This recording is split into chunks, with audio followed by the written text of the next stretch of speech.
Olá pessoal, tudo bem? Preparei um material super interessante para vocês hoje. Estou com um roteirinho aqui que vai ajudar bastante você que tem interesse de ingressar em medicina como portador de diploma de alguma área da saúde. Então vamos lá, começando, como você vai fazer essa busca, né? Nós fazemos então uma busca por palavras-chave no Google, por exemplo, colocamos lá processo seletivo para portador de diploma, vagas ociosas, vagas remanescentes, vagas residuais, vagas complementares, e tem alguns sinônimos para a gente poder fazer essa busca como portador de diploma. Por exemplo, posso colocar lá segunda graduação, diplomado, aproveitamento de diploma. E algumas universidades, elas utilizam somente a média simples, né, das 5 áreas do Enem. Então a gente soma 5 áreas, divide por 5, dá uma média geral. Então algumas universidades públicas, elas utilizam somente essa nota do Enem, que é a média simples. Por exemplo, eu elenquei algumas aqui para vocês, para ajudar. A UFMS, o FCG, o FRN, o FCAT, o FG, a UFO, a UNB, o FPE, o FJF, o FJM, a FURG e a UFR. Algumas universidades, elas fazem esse processo seletivo de forma gratuita e outras você tem que pagar uma taxa para poder participar do processo seletivo. Eu coloquei aqui alguns processos seletivos especiais para portadores de diploma. Podem existir outros, só que durante a minha jornada foram mais esses que eu comecei a acompanhar lá pela internet, né? Nós temos a UNILA, por exemplo, que ela utiliza o coeficiente de rendimento acadêmico, que é aquele coeficiente geral das notas que você tirou durante a sua graduação da área da saúde, juntamente com a nota do Enem. Então eles fazem um cálculo, né, um percentual para cada um desses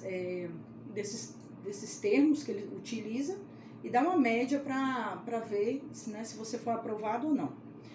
Outro processo seletivo interessante é da UFOB, que é da Federal do Oeste da Bahia, que utiliza alguns baremas.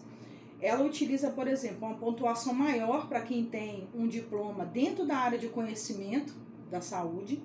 Ela utiliza também o barema do Enem, então a nota que você tirou no Enem, e utiliza um barema interessante, que é o barema do IDHM, que é o Índice de Desenvolvimento Humano Municipal, que é um índice dado de acordo com o seu sítio eleitoral.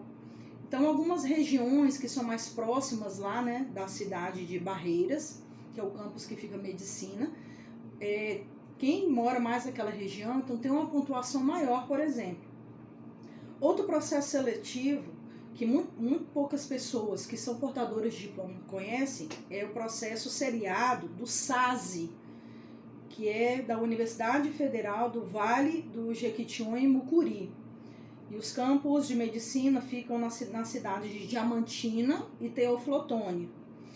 É baseado em triênios. Então, nós temos 3 etapas. A primeira etapa é aquela correspondente ao primeiro ano do ensino médio, a segunda etapa do segundo ano do ensino médio e a terceira etapa eles utilizam a nota do Enem. Então, a primeira etapa nós temos 45 questões e a segunda etapa 45 questões.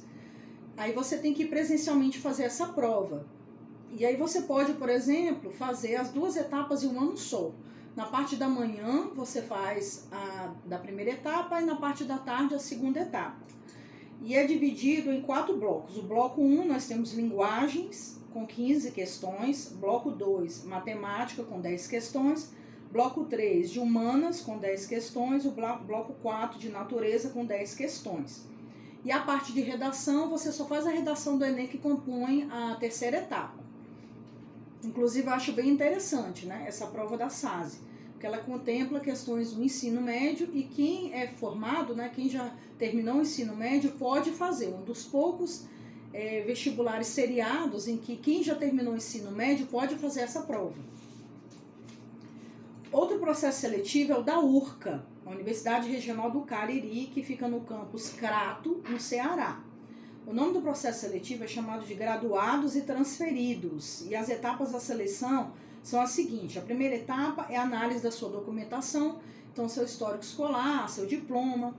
A segunda parte é uma prova de conhecimentos específicos, mas esses conhecimentos são conhecimentos mais específicos para graduados dentro da área de saúde e também a redação. Essa prova de conhecimentos específicos são 20 questões que versam sobre o SUS, sobre anátomo e histofisiologia de alguns sistemas, atenção primária de alguns grupos, por exemplo, gestante, crianças e adolescentes, a parte de saneamento básico, vigilância em saúde e a parte de saúde mental. Outro processo seletivo é o FERSA, então Universidade Federal Rural do Semiárido, no campus de Mossoró, no Rio Grande do Norte. A UFESA utiliza para o processo seletivo de portadores de diploma somente a nota de Ciências da Natureza do Enem. Então, aquela nota que você tirou só em Ciências da Natureza, né? Que são as disciplinas de Física, Química e Biologia. Então, aquele componente único é utilizado para o processo seletivo de portadores de diploma. Próximo processo seletivo que eu tenho a dizer é da UFT, que é o extravestibular, que é o processo seletivo que eu fiz. São 25 questões, que contém 9 questões de português, 8 questões de biologia e 8 questões de química. Próximo processo é da UFPA, chamado de MOBEX, Mobilidade Acadêmica Externa. São 40 questões distribuídas da seguinte forma: 10 questões de português, 20 questões de biologia e 10 questões de química. Então, são esses processos seletivos que eu tenho hoje para falar com vocês, né? Alguns bem interessantes de se fazer. Pouco se encontra, né, na internet falando sobre isso. Então, quando você encontra um processo seletivo específico, você vai lá dentro do calendário acadêmico daquela universidade para você saber mais ou menos o planejamento da data que vai acontecer aquele processo seletivo. Então fica bem mais fácil de você se organizar. Então você pode anotar, por exemplo, numa planilha, numa agenda, sobre todos os processos seletivos para você acompanhar quando esse edital sai naquele ano. Se você gostou desse vídeo, curte e me acompanha aí pelo Instagram, certo?